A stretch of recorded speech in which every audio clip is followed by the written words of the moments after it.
Always wear a helmet, ride safe. Hey, hello riders, I'm Gaurav from Motorhead.Bharat.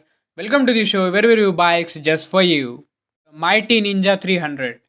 A dream for many motorcycle enthusiasts and college boys. A fully fed quarter liter motorcycle with awesome performance and eye catchy looks.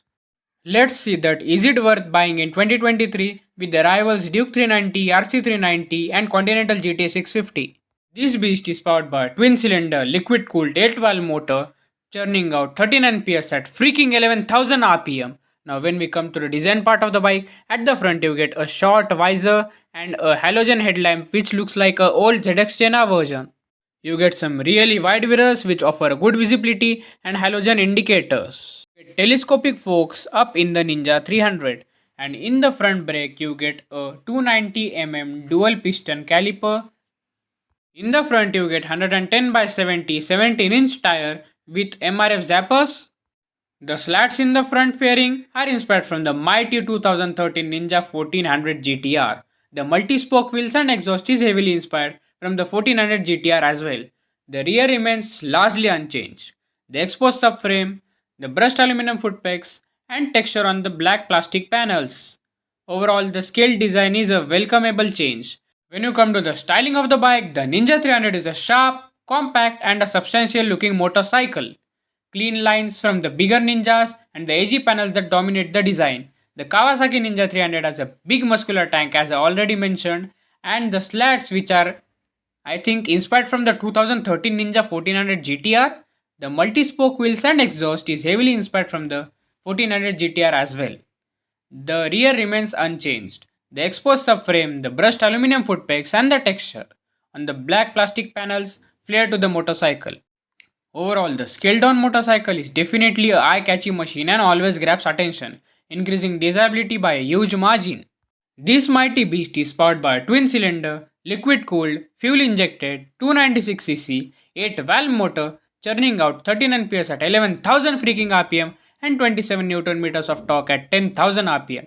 The all aluminum engine is derived from the Ninja 250R.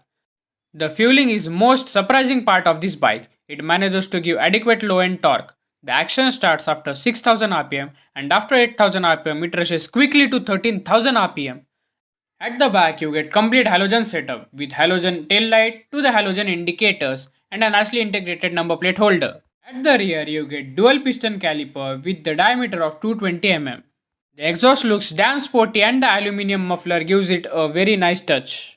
At the initials, the bike sounds decent, but when you rev up the engine, the bike sounds damn crazy. The 32 throttle bodies make throttle response precise and linear. NVS levels are excellent. Vibes are well controlled thanks to its rubber mounts for the engine. The engine is mated to a sleek shifting 6-speed gearbox assisted by a slipper clutch. The cogs have more teeth to get power from the top end of the rev range. When you sit at the bike is not too aggressive and you can do long rides on it. The riding position is comfortable. You can also comfortably lean on this bike to get better aerodynamics. The instrument cluster and switch gear are good but looks old school now. The twin pod cluster has a logical layout. The foot pegs are slightly rearwards as you can do comfortable rides and high speeding on it. When we come to the ergonomics or comfort of the bike, it is a type of sports touring bike as a similar case with Ninja 650 and Ninja 1000. It is comfortable yet sporty at the same time. You do get a big bike feel when you're riding thanks to the lower set foot pegs at 790 mm of seat height. Any average Indian rider's feet can touch the ground. The seat cushioning is on the harder side for both the rider and the pillion. The tank is sculpted according to the sitting position, so you can grip the tank when you're riding enthusiastically. The rear view mirror are well positioned for a good view from the behind. Long rides will be definitely comfortable on the mighty Ninja 300. The Kawasaki Ninja 300 feels more stable than its rivals and more communicative while changing the directions at high speed. The able chassis and suspension can handle a bit more smoothly. The Ninja feels quite nimble when it comes to the cutting through traffic. No doubt that the Ninja 300 will do track days. But when you cut through the traffic, the 290 mm pedal disc at the front and the 220 mm at the rear do its work nicely. The lamp acts as an DRL and the right one stays always on. The ground clearance is low, but even with a pillion or missing the speed breakers at high speed, saw nothing kissing the ground.